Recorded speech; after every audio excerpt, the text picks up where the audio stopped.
Bismillahirrahmanirrahim. Assalamualaikum warahmatullahi wabarakatuh. Alhamdulillah, alhamdulillahirabbil alamin. Alhamdulillahilladzi arsala rasulahu bil huda wa dinil haqq liyudhhirahu 'ala dini kulli walau karihal kafirun. Wa kafa billahi syahida. Asyhadu an la ilaha illallah wahdahu la syarikalah wa asyhadu anna Muhammadan abduhu wa rasuluh la nabiyya wa la rasula ba'dah. Allahumma sholli wa sallim wa barik ala Muhammad wa ala alihi wa ashabihi ajmain, amma ba'du. Alhamdulillahirabbil alamin. Bapak-bapak, ibu-ibu, jamaah pengajian Simpon 81 rahimani wa rahimakumullah. Pertama, kita panjatkan puja dan puji syukur kehadirat Allah Subhanahu wa taala. Alhamdulillah, malam hari ini kembali Allah mempertemukan kita untuk berpengajian bersama. Insya Allah kita gunakan sampai pukul 21. Jadi masih ada waktu sekitar 64 menit ke depan.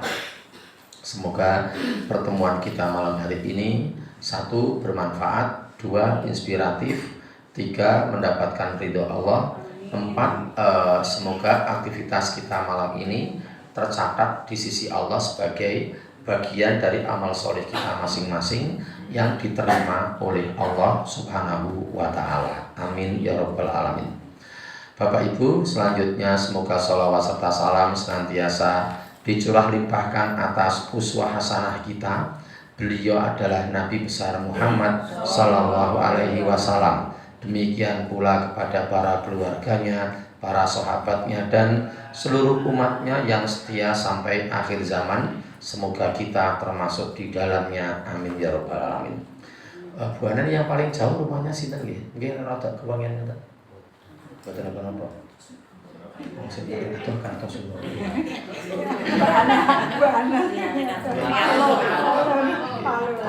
Oh, Palur. Oh, nggih, Palur nggih. Rati tebehian Palur. Baik, malam hari ini kajian kita bertumpu pada satu ayat. Malam hari ini tumpuan utamanya ada pada satu ayat, tetapi nanti mungkin melebarnya untuk penjelasan ayat itu mungkin bisa membuka ayat-ayat dan hadis-hadis yang lain. Baik, tumpuan kita malam hari ini, ayat yang akan kita bahas, akan kita bicarakan malam hari ini adalah surat Al-Ankabut, ayatnya ayat 45. Terus selesai, hanya satu ayat itu tok. Baik, surat Al-Ankabut itu surat yang ke-29, ayatnya ayat ke-45. Nah, intinya gini, monggo untuk yang kebetulan membawa Al-Quran atau membawa HP dan di dalam HP-nya ada Al-Qurannya, bisa kita lihat teksnya. Tetapi secara umum ayat itu menyuruh, memerintah kita untuk melakukan dua hal.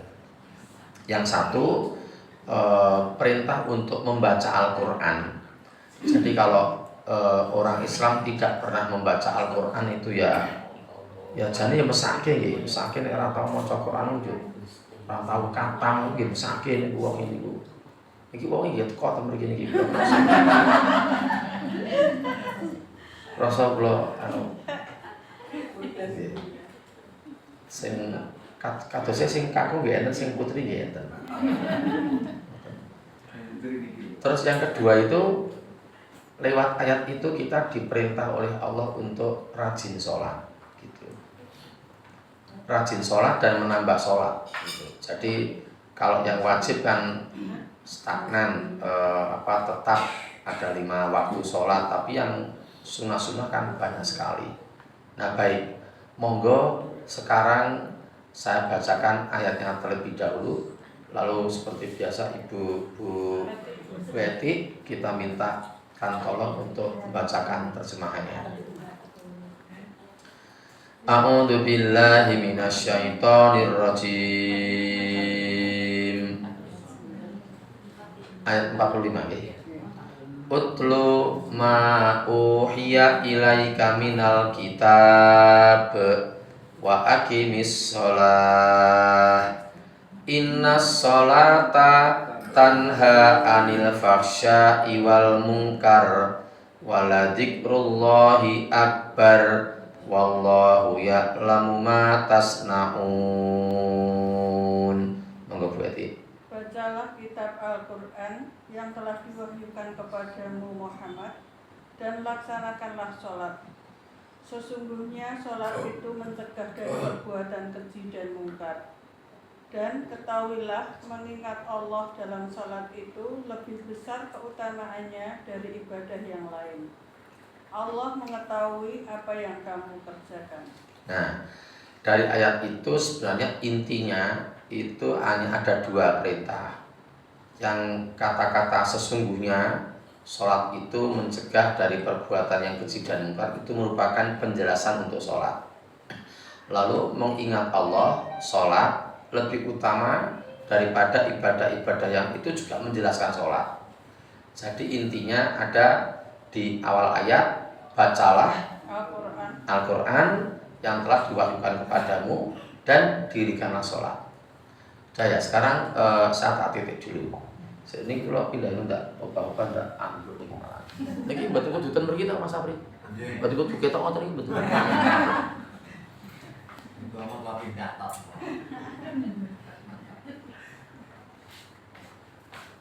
Nah, kita akan juga pernah belajar bahasa Arab Bapak Ibu. Moga kita ingat sebentar. Saya pernah juga matur di sini bahwa ada dua kata yang mirip penerjemahannya, tapi sebenarnya secara esensi beda. Jadi ada kata tala, yatlu, utlu. Dalam ayat itu Allah menggunakan kata utlu. Nah, Bapak dan Ibu, dari kata tala, yatlu, utlu itu nanti muncul kata tilawah gitu. Secara ilmu bahasa seperti itu. Lalu ada kata yang lain yaitu ikra. Ikra itu lebih tepat ini kalau sebenarnya kalau diterjemahkan dengan bacalah itu lebih nyaman kalau pakai kata ikra. Nah, ikra itu berasal dari kata qara'a yaqra'u ikra. Lalu dari kata itu muncul kata qira'ah. Nah, bedanya apa? Bedanya secara ilmu bahasa, kalau tala, yatlu, utlu, tala itu bentuk past tense, yatlu itu bentuk present tense, lalu utlu itu bentuk imperatif. Bentuk imperatif itu berarti bentuk perintah. Dalam bahasa Inggris bentuk imperatif, karena dalam bahasa Inggris itu tidak ada seperti dalam bahasa Arab kan ada fi'il madhi, fi'il mudhari', fi'il amr. Fi'il amr itu bentuk perintah. Nah, dalam bahasa Inggris itu tidak ada past tense, present tense, terus apa untuk perintah itu tidak ada. Jadi kalau bentuk perintah dalam bahasa Inggris itu di bahasa Arab kan bentuk perintah dan bentuk yang akan datang dan bentuk yang sekarang itu masuk fi'il mudhari'. Dalam bahasa Inggris nanti ada past tense, present tense, ada future tense gitu. Nah, sekarang balik lagi ke tala, yatlu, tilawah, utlu, tilawah. Itu maknanya membaca tapi tanpa teks berarti. Jadi menghafal sebenarnya. Sebenarnya menghafal. Terus kalau qara'a, yaqra'u, ikra, lalu qira'ah itu membaca tapi ada teksnya. Untuk membuktikan ya, ada satu ayat lagi yang salah. Ini rada bengisine betul nomor ya.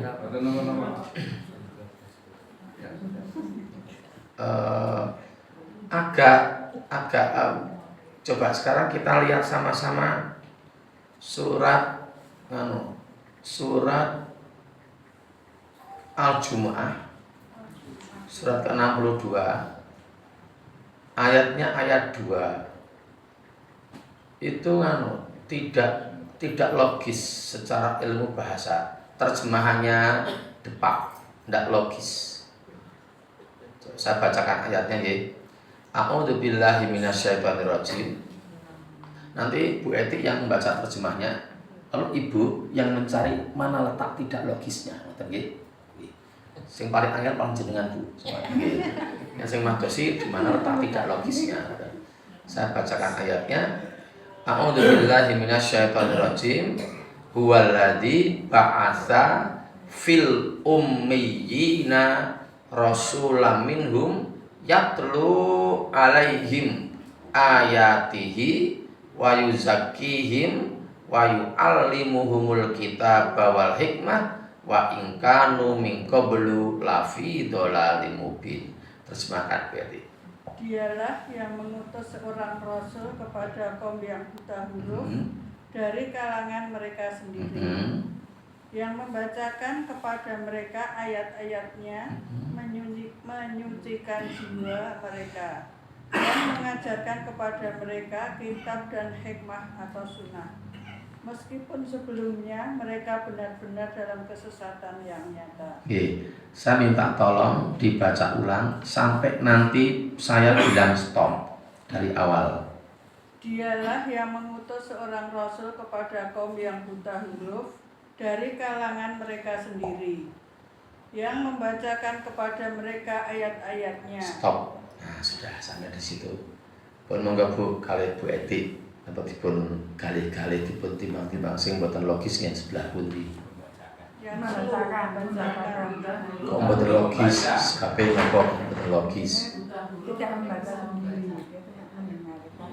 Karena Padahal buta huruf. padahal buta huruf. Nah, buta huruf kan boten saged maos nggih. Nah, jadi terjemahan itu secara ilmu bahasa gagal. Karena dialah Allah yang telah mengutus seorang rasul kepada orang-orang yang buta huruf dari kalangan mereka sendiri. Berarti sing diutus itu ya buta huruf. Aku membacakan. Nah, makanya itu semakin menguatkan kata yatlu itu artinya tidak membacakan. Nah, tapi menyampaikan. Di situ bisa diterjemahkan mendiktekan. Jadi Nabi itu mendikte kepada para sahabatnya. Meskipun ada beberapa orang yang menuliskan. Orang-orang yang bisa seperti Zaid bin Thabit itu bisa menulis, sehingga menuliskan bentuk teks Arabnya dituliskan. Tapi Nabi sendiri tidak bisa menulis, tidak bisa membaca. Dan itu dibuktikan lagi dengan kisahnya yang dialami Nabi sendiri. Ning mungkin enten sing mboten setuju, kita bisa mendiskusikan nggih. Jadi ketika Nabi menerima wahyu yang pertama di Gua Hira, itu malaikat Jibril tidak menggunakan kata utlu, tapi ikra. Sehingga saya yakin dengan pengetahuan kebahasaan bahwa malaikat Jibril saat itu membawa teks. Lalu ada tulisannya disampaikan, diberikan kepada Nabi Muhammad yang ada di Gua Hira itu. Iqra ya Muhammad. Nah, berarti Iqra ya Muhammad itu tulisannya. Dan subhanallah ternyata Nabi menjawab, ma ana biqori'in. Artosipun aku tidak bisa membaca. Jadi ketika ditungke dihadapkan pada Nabi menjawab ma ana biqori'in sampai berulang-ulang. Jibrilnya sampai agak memaksa berulang-ulang, Iqra ya Muhammad, Iqra ya Muhammad, sampai saat itu Nabi menggigil ketakutan karena belum pernah ketemu dengan orang itu.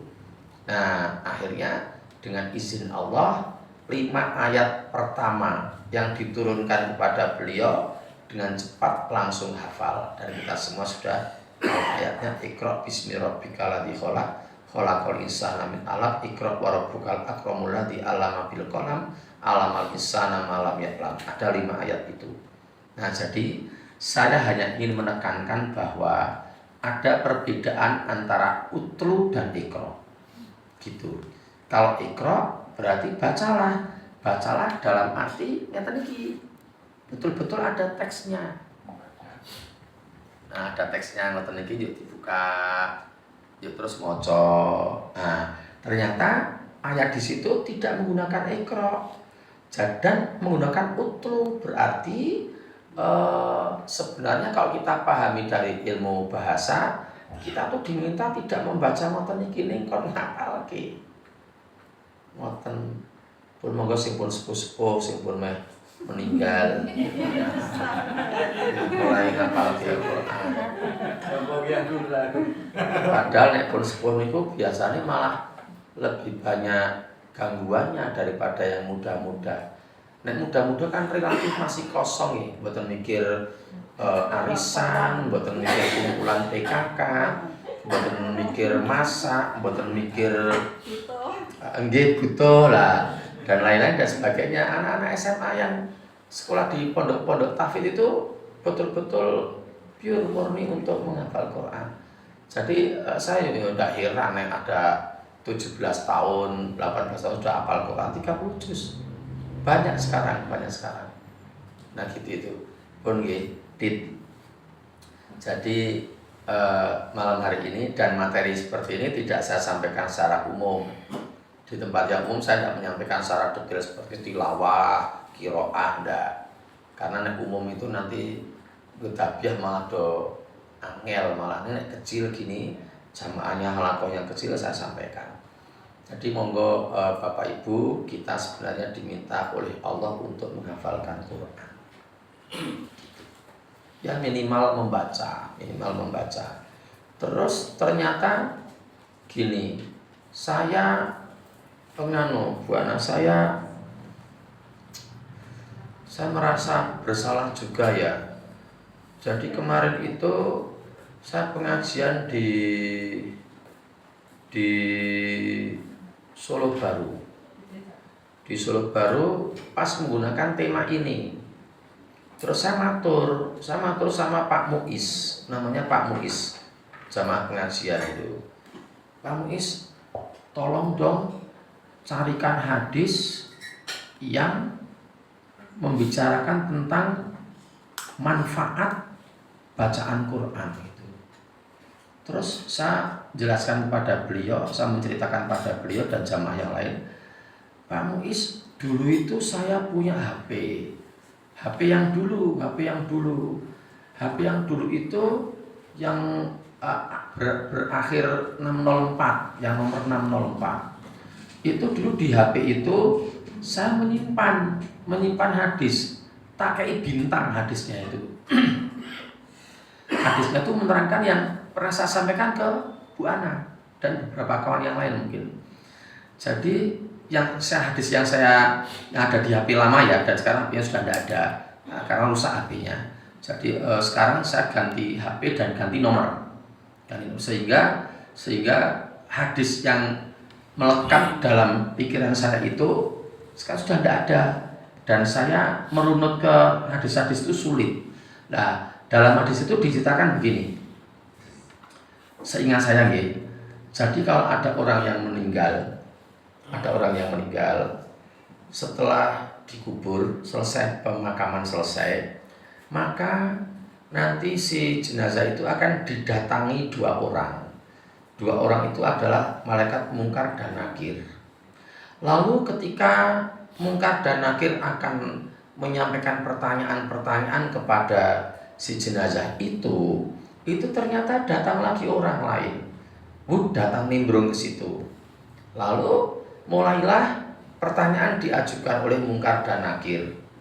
Terus si jenazah berusaha menjawab pertanyaan-pertanyaan itu. Nah, ternyata orang yang datang belakangan ini itu jawab pertanyaan-pertanyaan yang tidak bisa dijawab oleh jenazahnya tadi, dan menyempurnakan jawaban manakala jawaban si jenazah kurang sempurna. dan membetulkan jawaban manakala jawabannya salah, keliru. Itu saya ingat sekali hadisnya itu. Tapi karena sudah tidak ada, terus saya minta tolong Pak Muiz malah ngirim yang lain. Hadis yang lain tak kirim ke sekarang ya ke Bu Ana ya, sekarang tak kirim ke. Jadi ternyata kita itu sebaiknya nganu apa, mending lah nyambut gawe. Nggih, ning penting Quran, perlu maca Quran ngoten. Sebab gaweane niku apalagi ibu kan sudah dihandle sama suaminya masing-masing. Loh, iya toh? Kok enggak? Itu berarti suaminya salah. Kok enggak ada suaminya? Enggak, kan ya. Belajar sini kan jane. Pak Muiz. Nah ini dia. Saya kirimkan ke Bu Ana sekarang.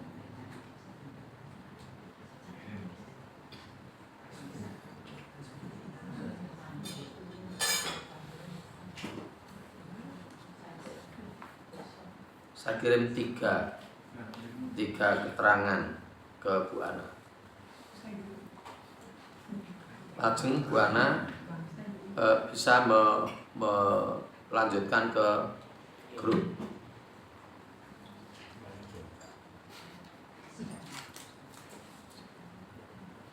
Nah, ten mriku niki kula lali ra nggo kacamata. Dadi arepe mboten sak kula waca. Nah, sekarang saya akan membacakan ini yang ada sudah saya kirim ke Bu Ana, sudah dikirim ya, sambung ya. Sambung. Saya bacakan Arabnya, enggak usah, luahnya yang Arab itu. Al-Quran menemui sahabatnya ketika kuburnya terbuka, seperti orang pucat, kurung buka, kurus kurung tutup, dan berkata kepadanya, tahukah kamu aku? Maka dia berkata, aku tidak mengenalmu. Lalu dia berkata kepadanya, akulah yang membuatmu haus di cuaca panas dan membuatmu terjaga sepanjang malam. Dan setiap pedagang mengejar dagangannya, dan aku milikmu hari ini setelahnya.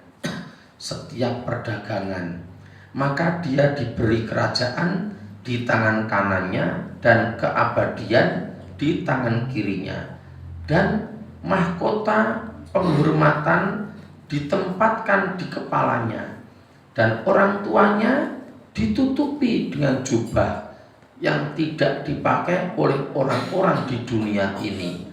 Mereka berkata, dengan apakah kita mengenakan pakaian ini? Mereka diberitahu, dengan menyuruh anakmu belajar Al-Quran. Lalu perawi Buraidah bin Al-Hasib Al-Aslami Asyuti Al-Budur Al-Safira, riwayat hadis sahih. Nah semacam itu. Lalu ya hanya semacam itu. Terus yang bawahnya itu kirimannya Pak Muiz ke saya. Koncone Pak Muiz kirim ke Pak Muiz gitu. Jadi Pak Muiz jaluk tulung uang kon goleke hadis yang saya maksud tadi itu. Assalamualaikum warahmatullahi wabarakatuh. Tolong sampaikan ke Ustadz Hanif bahwa hadis tentang Al-Quran akan berwujud menjadi orang yang akan mendampingi mayat ketika ditanya malaikat, mungkar dan nakir tidak ditemukan. Gitu. Yang ada adalah Al-Quran akan menemui ahlinya besok saat kubur dibuka pada hari kiamat kelak. Jadi mulai ragu dengan apalan kula niku Bu Ana.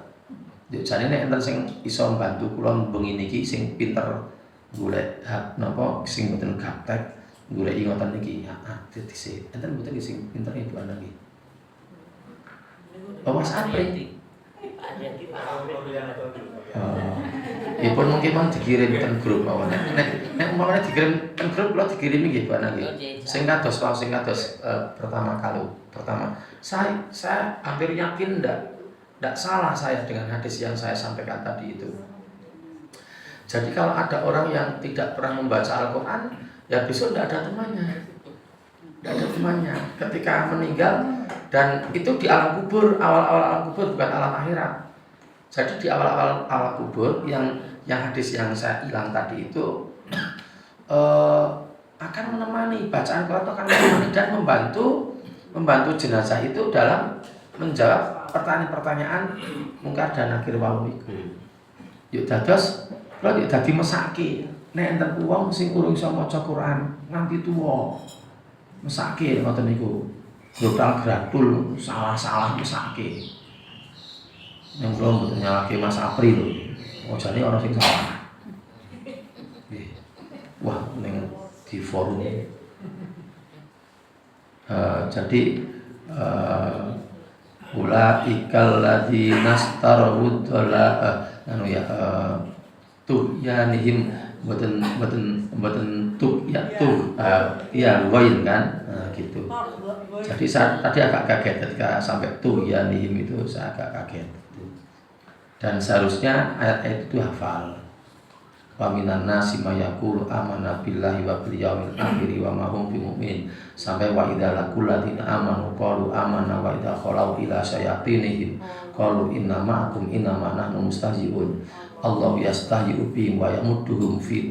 Nah, tadi tidak wa yamudduhum, tapi apa tadi ada kekeliruan sedikit. Nah, ngoten-ngoten niku nganu napa monggo dhewe niku maca Quran mawon.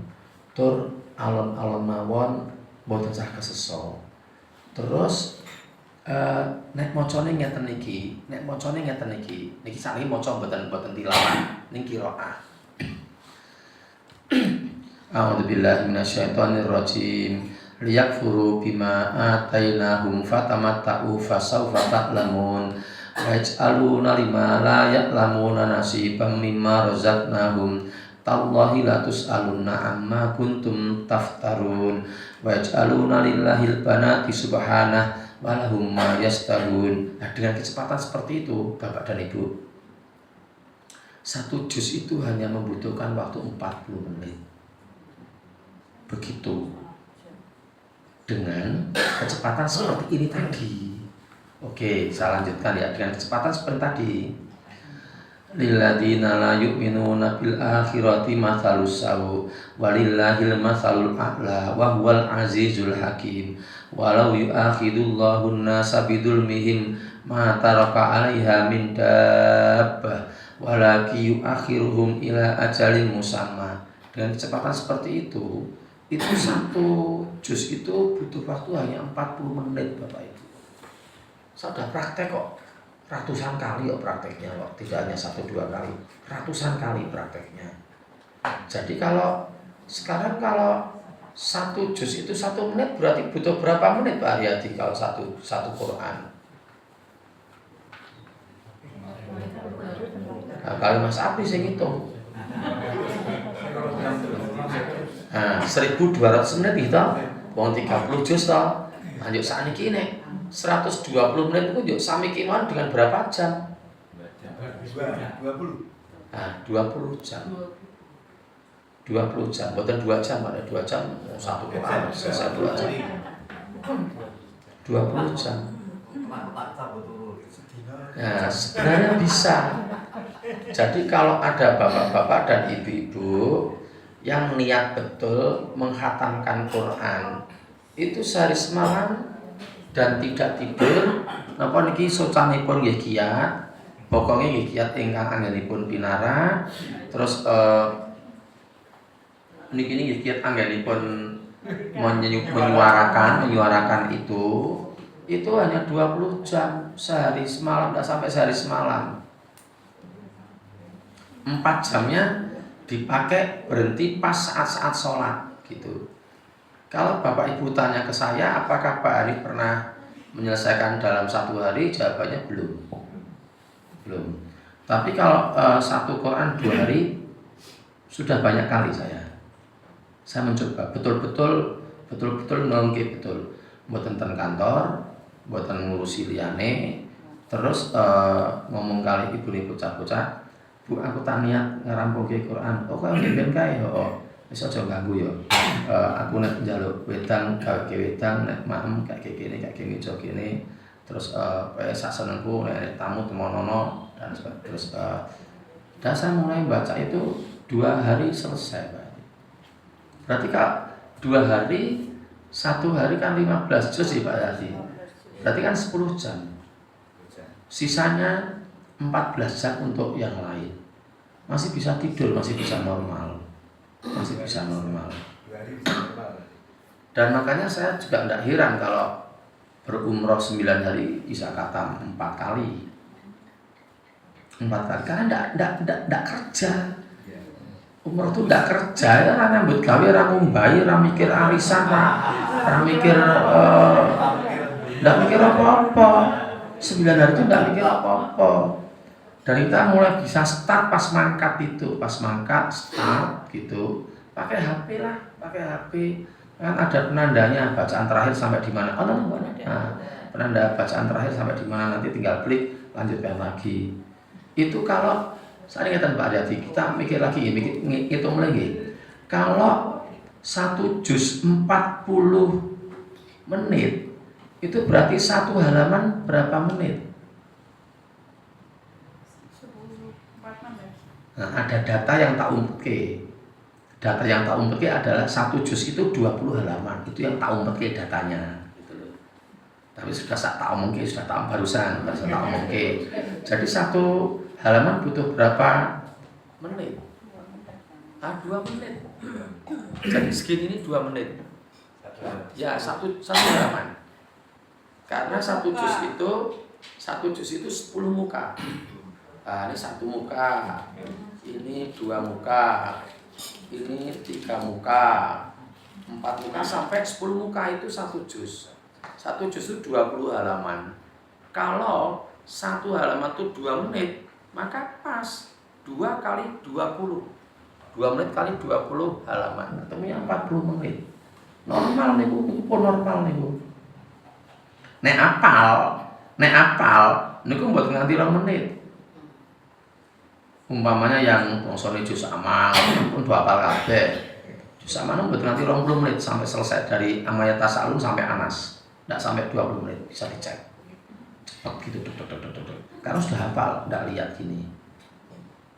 Nah, terus ngeten sak niki hitungan menit Pak Aryati. Kita ngitung lagi sama Mas Safi.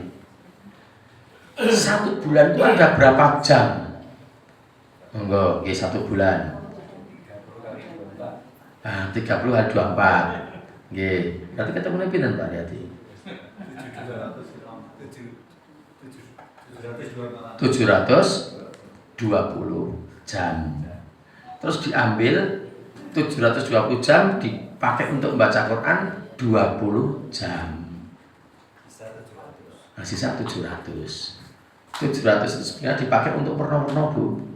Untuk sare, untuk kerja, untuk nilai bayi, untuk jagong, untuk pengajian seperti itu 700 jam.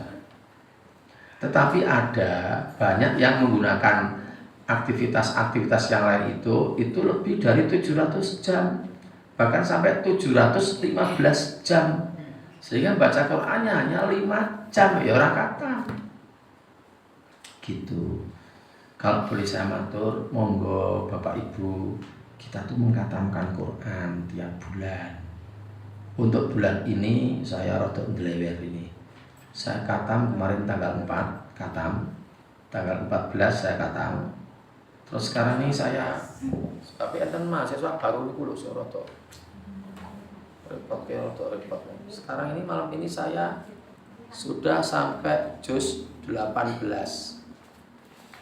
Juz 18 suratnya surat An-Nur sekarang ini. Jadi bulan Agustus ini sudah katam tanggal 4, terus tanggal 14, sekarang tanggal 23 sekarang. Tapi baru sampai juz 18. Saya ngoyak terus. Jadi ben bacaan Qur'annya itu besok menemui kita, menemani dan menemui kita. Kalau menurut hadis yang dikirim terakhir itu pas kita dibangkitkan dari alam kubur, nah kita bertemu dengan Quran kita itu. Dan masih banyak kok hadis-hadis yang membicarakan tentang manfaat bacaan Quran itu. enten sing badhe paring pangandikan. Nah, terus tak udohke apa ora ya?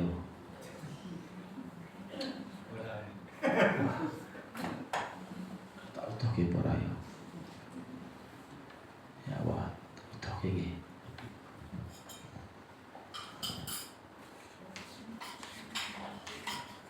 Nganu berarti kalau baca Quran itu ditulis katanya. Ya, jadi kita itu terpacu terus. Jadi terpacu ketika aku khatam terakhir kapan ya? Seperti ini. Nah, seperti ini. Saya baca ya. Ini yang khatam tahun 2021.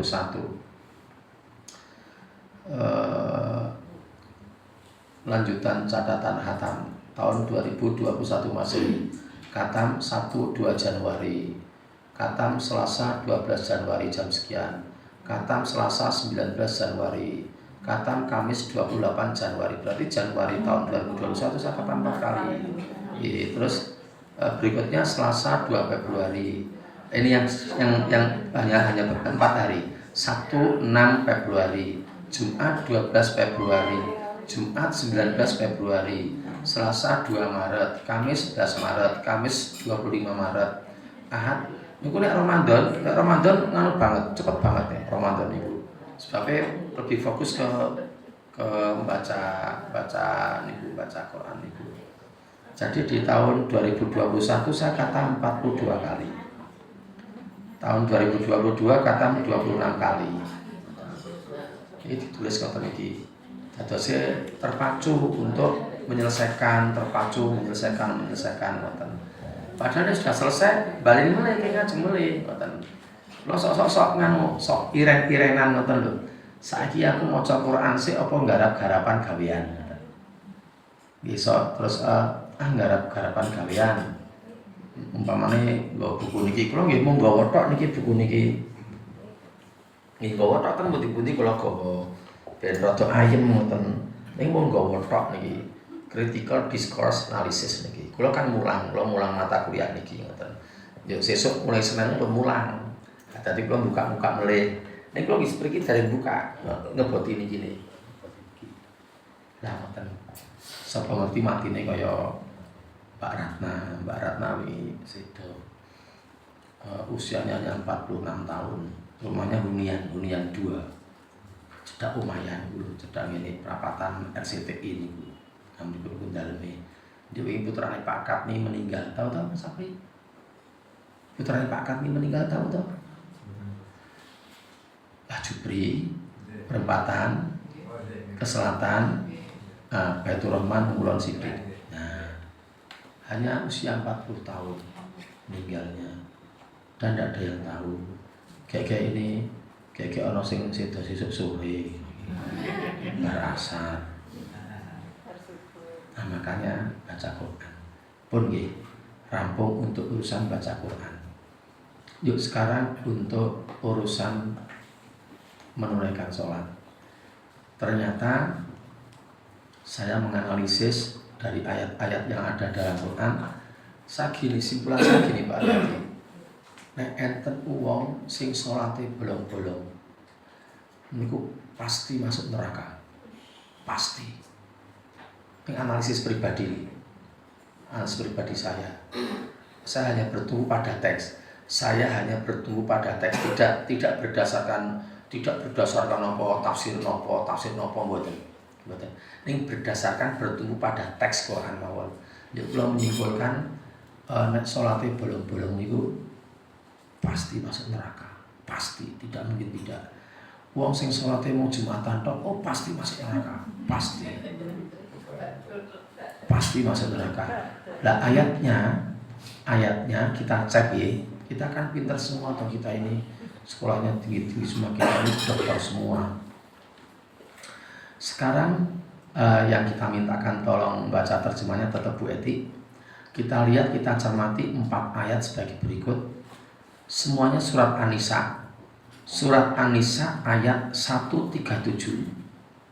138, 142, 145. Kalau yang kebetulan bawa Quran bisa mulai mencermati ayat-ayat itu. Sekarang saya bacakan dulu 137. 137. A'udzu billahi minasyaitonir rajim. Innalladzina amanu summa kafaru summa amanu summa kafaru summa zdadu kufra lam yakunillahu liyaghfira lahum wala liyahdiyahum sabila. Monggo berarti. Sesungguhnya orang-orang yang beriman lalu kafir, kemudian beriman lagi, kemudian kafir lagi, lalu bertambah kekafirannya, maka Allah tidak akan mengampuni mereka dan tidak pula menunjukkan kepada mereka jalan yang lurus. Oke, thank you very much. Jadi dari ayat itu mudah kok. Orang-orang yang beriman, lalu kafir, lalu beriman lagi, lalu kafir lagi, lalu semakin bertambah kekafirannya, maka orang yang semacam itu akan mendapatkan 2 sanksi. Sanksi yang ke-1, Allah tidak akan mengampuni dosa orang itu. Lalu sanksi yang kedua, Allah tidak akan menunjukinya kepada jalan yang lurus. Abot to niku wong sing salate bolong-bolong ku. Napa enten wah Solo ombyokan. Banyak sekali ngakune Islam, KTP-ne Islam, salate bolong-bolong. Itu nanti nganu nggih nyuwun ngapunten nggih Ibu, identik ya dengan urusan jilbab. Pengajian ke kudung beriman. Nyapu latar copot kafir. Kan bisa dilihat banyak orang di luar rumah. Terus jagung manten beriman gua kudung meneh. Terus blonjo copot kafir meneh gitu. Terus layak beriman meneh. Kesempatan yang lain kafir meneh. Persis sama dengan ayat ini. An-Nisa 137.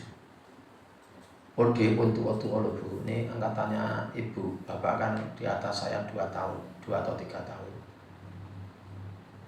Jadi usia Bapak Ibu rata-rata ya 59, 58, 59. Nah, 60. Jadi saya 56 jelang 57. Pun ampun wani beriman kafir sebabnya berat. Terus ternyata beriman kafir niku terkategori sebagai orang munafik. Ternyata itu ditunjukkan dengan ayat 138. Basyiril munafikina bi anna lahum adzaban alima. Terjemahkan. Kabarkanlah kepada orang-orang munafik bahwa mereka akan mendapat siksaan yang pedih. Nah, terus menurut ilmu bahasa niku antara 137 dengan 138 niku oke hubungannya. Tapi dimungkinkan tidak ada hubungannya ya bisa. Mungkin antara ayat yang atasnya dengan bawahnya beda urusan dan diturunkan di tempat yang berbeda. Itu sangat mungkin. Contoh ya yang ayatnya berurutan tapi contoh ayat yang berurutan tetapi tidak ada hubungannya. Satu misalnya satu bisa dibuka Bu Eti.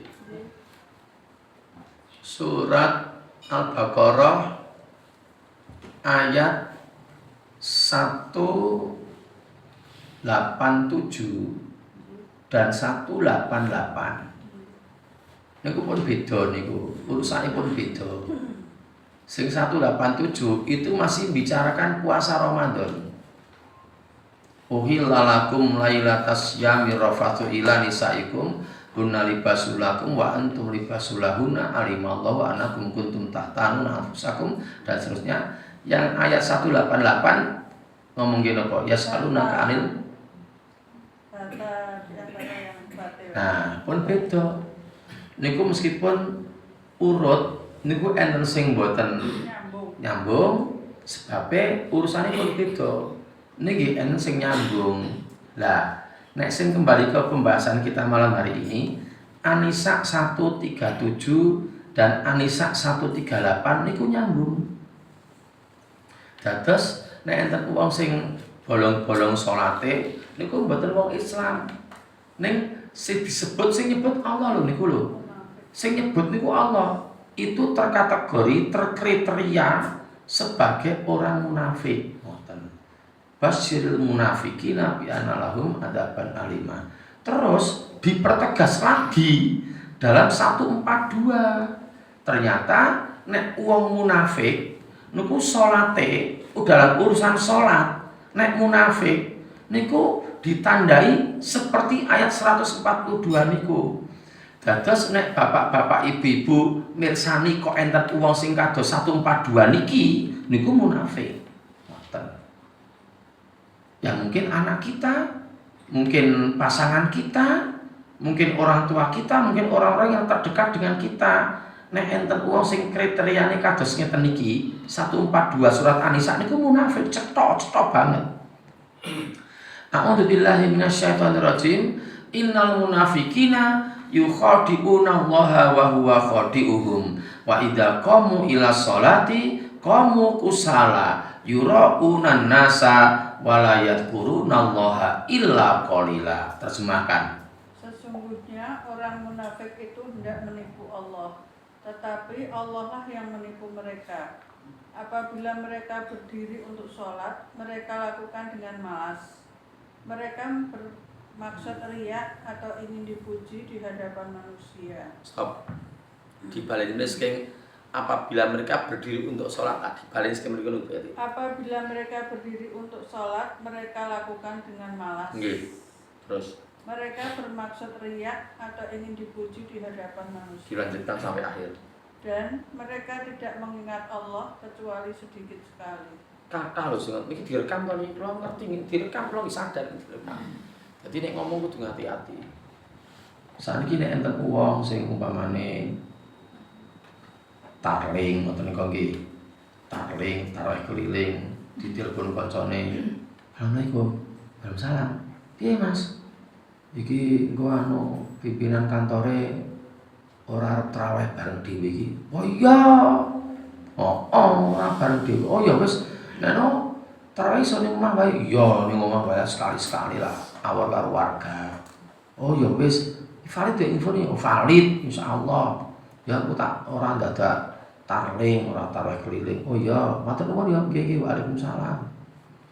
1 jam kemudian ada telepon lagi. Mas, anu lho, aja lali lho kok tarling lho. Tarawih keliling lho ning daleme Pak iki. Engko nek kowe ngerti bosmu repot lho nek kowe ora teko. Apa yang mau enak info ini? Wah, sing penting infoku. Berarti kok teko lho ora teko ya piye lho. Sing penting setoran lupa wae tok ora apa-apa. Ora salat ora apa-apa, sing penting setor lupa tok wae. Oh ya wis jazakumullah. Berikutnya lagi. Terus nganu iki pimpinane semakan ning Jakarta. Loh, lha sing bener sing wis makan ning Jakarta ngerti dhewe kok iki tiba-tiba enek urusan ning Jakarta. Oh berarti kok tarawih ning omah. Ning omah wae apa wis. Nah, sudah yang terakhir sudah jam 7 kurang sedikit, sudah masuki waktu Isya, adzan Isya mau berangkat sholat tarawih di rumah, ditelepon, "Mas, posisi ning ndi?" "Aku ning omah." "Lha iki bose tekan kene lho, tekan nggon tarlingane lho." "Wah, lagi piye iki? Lagi piye iki?" "Wah, ra nyaitno, sing penting kowe teko." Rasa isaan sik ora apa-apa, isaane engko bengi. Sing penting kowe setor wajahmu, setor rupa sik ning bosmu. Setor rupa sik sing penting. Wah, sudah sampai tempat tarlingan terus Bos, kowe teko to wong, nggih kula teko. Bari mblirit neh, ora salat isya, ora salat tarawih. Sing penting teko. Gitu itu munafik. Tadi sudah kita cek yang Al-Baqarah 14 tadi dibaca bersama-sama. Wa idza laqul ladzina amanu, coba dibuka sebentar Bu Eti. Al-Baqarah ayat 14. Wa idza laqul ladzina amanu qalu amanna wa idza khalau ila sayatinihim qalu inna ma'akum innama nahnu mustahzi'un. Terjemahkan ayat 14. Dan apabila mereka berjumpa dengan orang yang beriman, mereka berkata, kami telah beriman. Tetapi apabila mereka kembali kepada setan-setan atau para pemimpin mereka, mereka berkata, sesungguhnya kami bersama kamu, kami hanya berolok-olok. Nah itu orang munafik seperti itu. Dan ternyata balik dengan Anisa Meleh. Sani Anisa sing 145 gongnya itu. Ternyata Anisa 145 itu menginformasikan pada kita bahwa orang munafik itu ditempatkan di lapisan yang terbawah dari neraka. Kayak ayatnya kleru. Kayak sing kleru Jibril. Informasinya delivery ini rapi. Delivery ayatnya rapi. Kayak Muhammad sing kleru sing nampa. Jane Jibril wis tepat ning Muhammad sing kleru. Kayak awake sing kleru. Masa wong salat. Jadi orang gini masuk neraka loh. Mending aku loh. Aku Jumatan, mending aku timbang kono kae blas ora tau salat. Kono kae blas ora tau, mending aku loh, aku Jumatan tok wis lumayan. Itu ternyata masuk neraka. Analisis pribadi saya seperti itu. Kalau ada bapak dan ibu yang menggunakan tadi, yang menggunakan Pak itu kan mungkin toh antara ayat yang berurutan tidak berhubungan, mungkin. Tadi ayatnya, contohnya yang Al-Baqarah 187 dan 188 tidak ada kaitannya. Tetapi kalau ini An-Nisa 137, 138, di slot beberapa ayat lalu 142, di slot beberapa 145. Wah ini rangkaian ini. Rangkaian betul-betul berhubungannya kuat sekali. 137 sampai 145 itu. Berarti 137 itu membicarakan orang yang beriman kafir. 138 membicarakan itu terkriteria sebagai orang munafik. Terus munafik itu diperjelas urusan sholat itu malas dan riya, sholatnya riya. Riya itu hanya untuk tadi yang paling hanya mencari setor rupa tadi itu, bukan masalah sholatnya dan tidak lillahi ta'ala. Sing penting di hadapan pimpinannya nyaman dia. Nah, ternyata orang yang semacam itu ini 145. A'udzubillahi minasyaitonirrajim. Innal munafiqina fit darkil asfali minan nar walan tajida lahum nasira. Terjemahkan berarti. Sungguh orang-orang munafik itu ditempatkan pada tingkatan yang paling bawah dari neraka. Dan kamu tidak akan mendapat seorang penolong pun bagi mereka. Itu. Padahal meninggalnya sama dengan kita, tidak sampai 2070. Kan usianya sama dengan kita. 58, 60. Tidak sampai 2070 mereka sudah meninggal. Dan banyak sekali yang tidak sholat.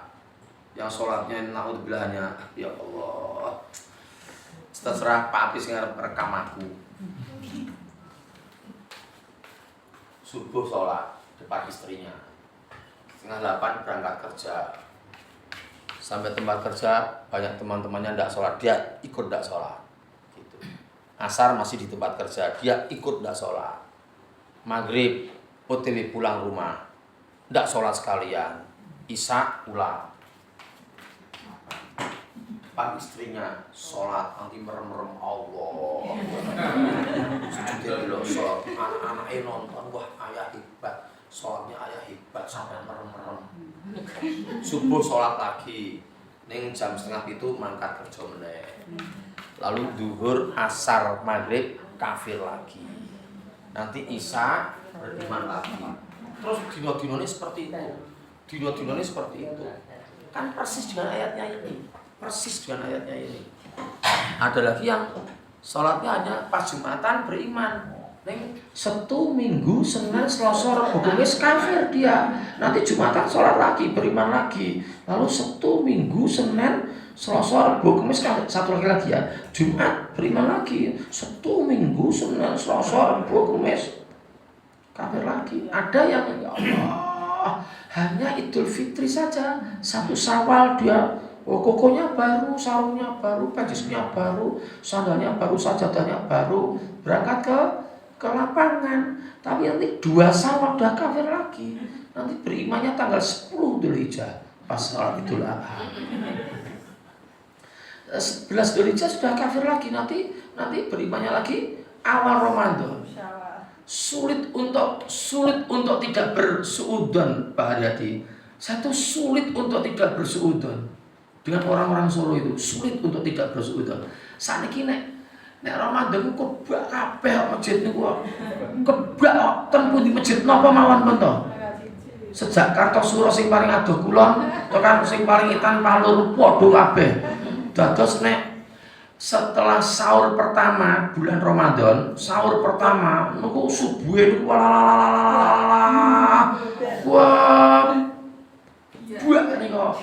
Ngantos enten masjid niku sing nambah deklet tok. Nambah deklet, yuk terus nambah tikar. Karena saking budaknya masjid dalam tidak cukup untuk menampung jamaah itu tidak cukup. Ini nanti nek sudah 1 minggu 10 hari niku kelong meleh kok. Piye ya? Saya tuh sampai tak eling-eling terus lho itu. Jadi saya kalau traweh selama ini nek Kemis itu di Baitul Akmal. Baitul Akmal itu sumber. Setiap Kemis sudah beberapa Ramadan. Kalau di Masjid Raya Fatimah itu Senin. Saya mintanya Senin, ora wae Mas. Aku ngatur jadwalin ora Senin. Wah, Senin sudah ada ya wis rasido, rapopo, ora ning Fatimah rapopo. Nah, ternyata ya tetap dipakai terus di Fatimah. Nah, setiap hari Senin. Nah, Kemis itu saya pernah datang itu bahasa mobil karena rada udan gerimis gitu, timbangan ikut terus kabeh. Nah, saya mobil itu Kamis pertama, itu langsung mlebu berarti. Jadi masjid depannya tuh ada deklitnya, terus ada larangannya bunder merah niku lho. Ajeng parkir mboten iso. Yuk parkir ten mriku. Yuk terpaksa nggih kula singkir ke siki, yuk mriku enten tikar. Kendaraan mlebu, kula tutup ke mriki. Jadi tidak boleh ada mobil yang masuk lagi. Dan hari pertama itu, Kamis pertama itu wah sing salat kebak nika, jan kebak nika. Yuk Kamis kedua 1 minggu berikutnya, kula pun mikir-mikir kowe parkir ning Pak Arif ning Pak Tri yo, Pak Tri Hambodo, Pak Arif. Yo kula pun berusaha teko rada risik ben mboten ketemu wong. Mboten ketemu wong tesih pokoke jagani nek larangan mulai tekan mriku niku ternyata larangane pun mboten enten kok Bu Ana. Kloksone pun mboten enten, pun digulung disenderke tinggal di masjid. Tinggal masjid. Itu pekan kedua, Kamis kedua di bulan Ramadan. Yuk, untuk tidak suudzon itu sulit sekali. Nek mau berhusnudzon, berbaik sangka, itu mungkin setelah pekan kedua, Kamis pekan kedua, mungkin dua lunga ning Madinah kabeh, Masjid Nabawi kabeh. Apa ning Masjidil Haram kabeh. Jadi umroh kabeh, umroh pas bulan Ramadan. Ning ternyata tidak seperti itu. Ning kenyataannya berkurang pun tikare pun mboten dienggo kok. Dadi mobil pun iso mlebu apa iso parkir adate kok. Kan gumun kula niku. Kula critakake teng pundi-pundi niku pengalaman niku. Ning kula pun izin. Kula pun izin kali takmire Baitul Akmal. Enggak apa-apa Pak, enggak apa-apa, ceritakan enggak apa-apa. Kami enggak malu. Jamaah kami juga enggak malu. Yang sudah ajek-ajek enggak malu dengan contoh. Kenyataannya seperti itu kok. Niku nek mati, nek pancen dhek niku salate mung Ramadan tok Pak Haryadi. Niku neraka ngisor dhewe kok. Mulane gek delivery ini salah. Delivery ini kan Jibril sing delivery. Sing di barang kan Allah, di barang kirim-kirim ning Muhammad barange. Delivery ini Jibril. Wah, Jibril kleru. Wah. Dadi ayate ngoten niku. Ning mboten mungkin kleru, Allah mboten mungkin kleru, Jibril mboten mungkin kleru, Muhammad mboten mungkin kleru. Jadilah ayat seperti itu. Gitu, dan itu ayatnya sejak dari dulu. Kemarin ada temuan Bu Ana Pokoknya ada perseseran apa enggak? Di Jepang. Di Jepang tuh ada seserannya mengendikake di Jepang. Itu ditemukan Quran yang sudah sekian ratus tahun. Dibuka kata demi kata, halaman demi halaman, niku persis kok plek nganune niku teksnya tuh persis. Gambarnya niku Arab persis plek, padahal udah ratusan tahun. Kalau urusan kertas berapa tahun kan bisa lewat dunia filologi kan bisa dicek. Jadi kertas ini sudah usianya sekian tahun, ratusan tahun bisa dicek. Dari watermarknya juga bisa, dari tintanya itu bisa. Jadi sudah diketahui bahwa diperkirakan itu Quran sudah ratusan tahun dibandingkan dengan Quran yang sekarang. Oh ini podo persis podo. Beda dengan di rekam aku rawani. Jadi aku ngomong Injil itu rawani. Ini masalah. Nanti diedit ya Mas. Injil tadi itu diedit. Oh iya, bisa edit nah semacam itu. Nah terus sekarang kita balik lagi ke ayatnya yang ayat 45 tadi, Bu Eti. Surat Al-Ankabut ayat 45. Di situ di Al-Ankabut ayat 45 tadi yang pertama tadi yang inti pembahasan kita. Coba dibaca ulang yang dari awal paling tidak lama, monggo dibaca ulang terjemahannya. Bacalah. Nggih, Al-Ankabut surat 29 ayat 45.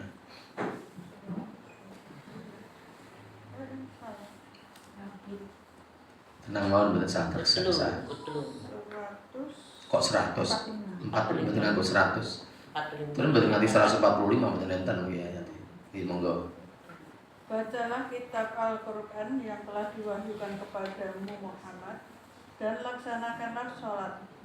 Sesungguhnya sholat itu mencegah dari perbuatan keji dan mungkar. Stop. Setelah ini ya penting, setelah ini fokus, setelah ini. Monggo lanjut. Dan ketahuilah mengingat Allah atau sholat itu lebih besar keutamaannya dari ibadah yang lain. Nah, niku dibaleni. Dan ketahuilah mengingat Allah atau sholat itu lebih besar keutamaannya dari ibadah yang lain. Nyun ngapunten diwangsuli sepisan malih. Dan ketahuilah mengingat Allah atau sholat itu lebih besar keutamaannya dari ibadah yang lain. Lanjut. Allah mengetahui apa yang kamu kerjakan. Dados zahid niku nggih ibadah. Boleh duit toh, mencari ibadah. Ning nek pun adzan lerek. Ngoten. Terus napa mulai Pak Riyadi sing kudune lerek dodolan. Adzan leren. Sebab salatmu lebih utama daripada ibadah yang lain. Jadi mencari nafkah kan ibadah. Baca Quran juga kalau waktunya sholat juga leren. Dan sholat itu di situ hanya sholat toh, tidak hanya terpaku pada yang wajib. Kalau yang wajib, ternyata gini, dalam ilmu fikih itu ada sholat wajib dan sholat sunnah. Sholat wajib itu harus dilaksanakan, sholat sunnah nanti ada dua, mu'akadah dan ghairu mu'akadah. Sementara kita samakan saja dulu, saja. Jadi monggo nggih, saya tak matur.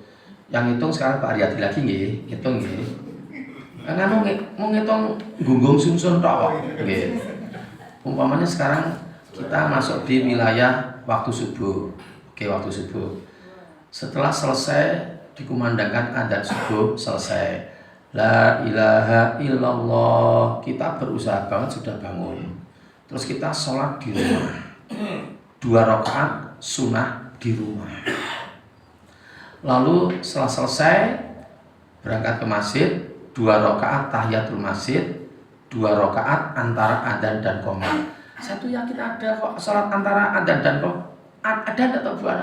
Ada kok. Ya intidor itu kan yang nerangkan saya, tapi saya tahu dalilnya. Jadi antara adzan dan qomat itu ada sholat namanya. Nah, umpamanya kita pakai sholat itu ya. Jadi 2 rakaat setelah adzan selesai tadi itu namanya sholat sunnah subuh. Lalu 2 rakaat tahiyatul masjid, lalu antara adzan dan qomat, lalu sama sholat subuhnya sendiri. sama suruh 2 rakaat. Berarti sudah berapa Pak Adre? 10. Nah 10 nggih. Pun nggih. Waktu subuh 10 nggih, pun nggih. Dipegang.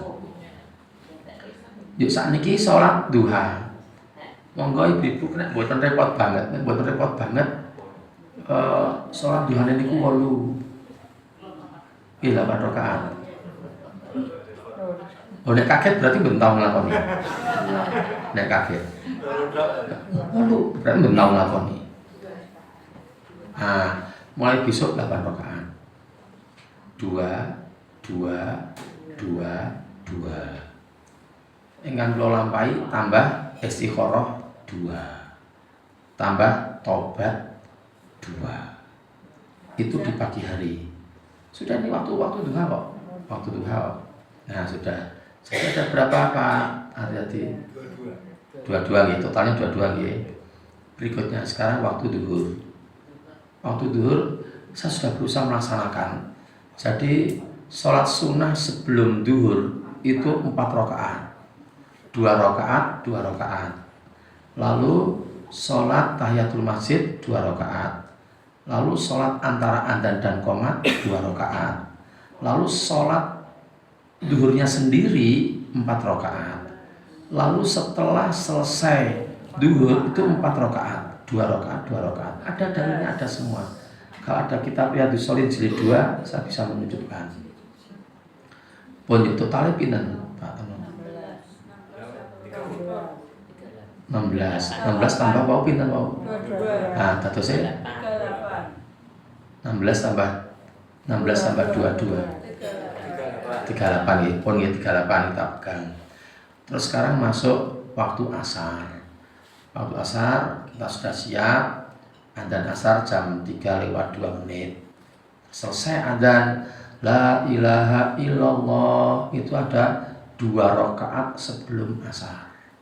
Ada dalilnya di sini, ada di buku ini. Di buku ini ada 2 rakaat sebelum asar. Lalu berangkat ke masjid 2 rakaat tahiyatul masjid, 2 rakaat antara adzan dan qomat. Lalu sholat asarnya sendiri 4 rakaat. Setelah asar tidak ada sholat sunnah. Yuk totalnya benar.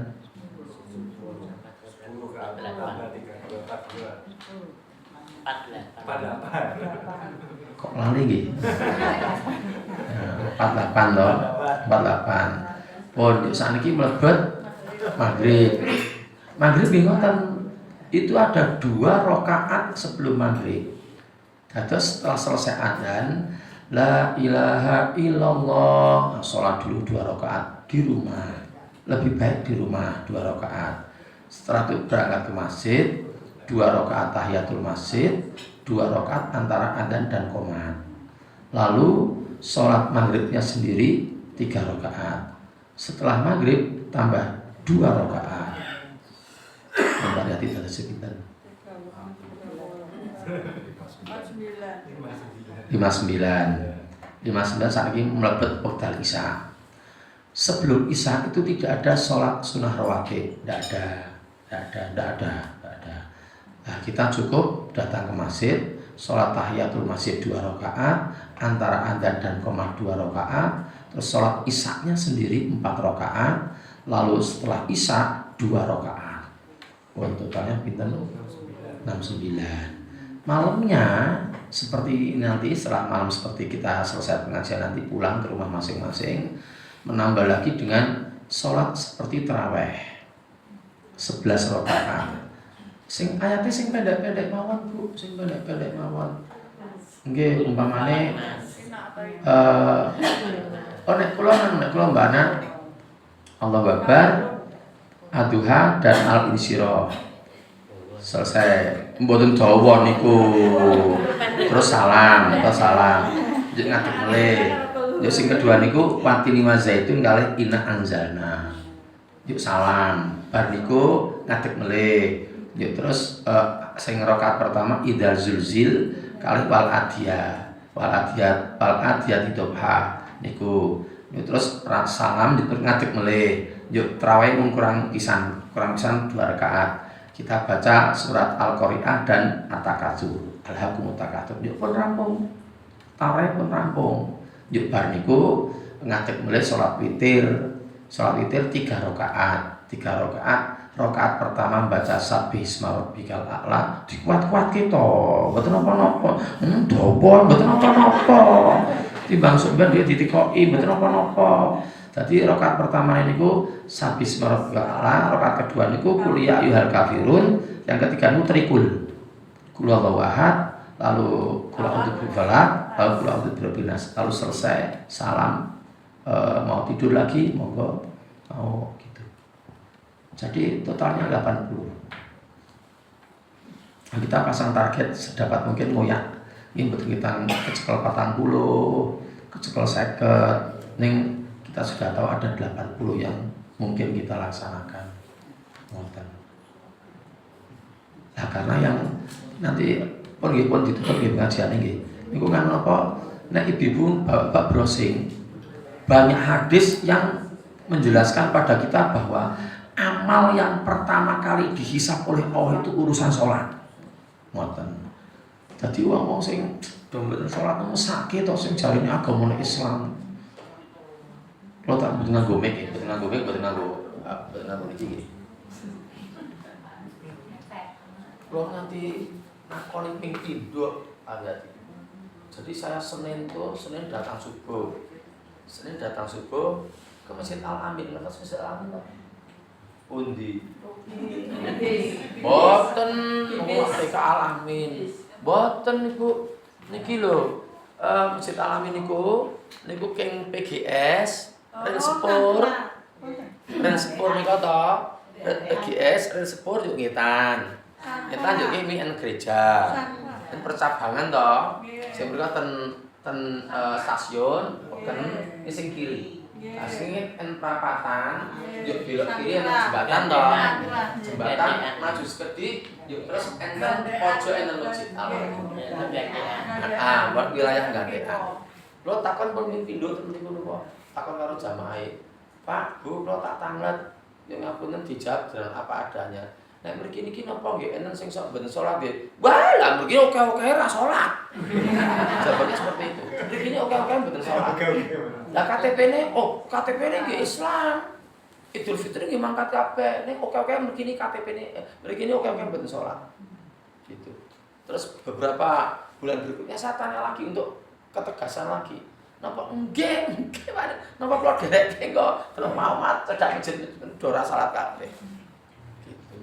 Berarti kan umurnya kan sama dengan kita, bahkan lebih tua daripada kita.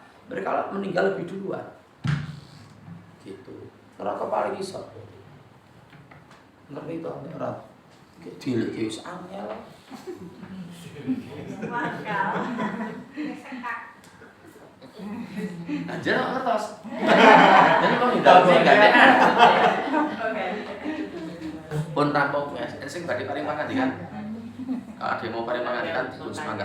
Nek ndak ada ya, monggo Pak. Kaitannya dengan 17 Agustus kemarin ya, ada iuran tuh. Sebagian iuran untuk hadiah, nah itu diperebutkan termasuk judi apa? Itu analisis terakhir itu jadi meragukan itu. Maksudnya, nek meragukan tidak usah dilaksanakan. Nek dulu kan sudah sering, dulu banyak analisis tidak menyentuh itu dulu. Nah, sekarang yang urunan nggih kabeh. Ya urunan itu duitnya ditukokke hadiah yuk dikopyo ngoten to. Diperebutkan lewat lomba itu. Oh, lewat lomba. Oh. Ya mungkin bisa jatuh masuk judi.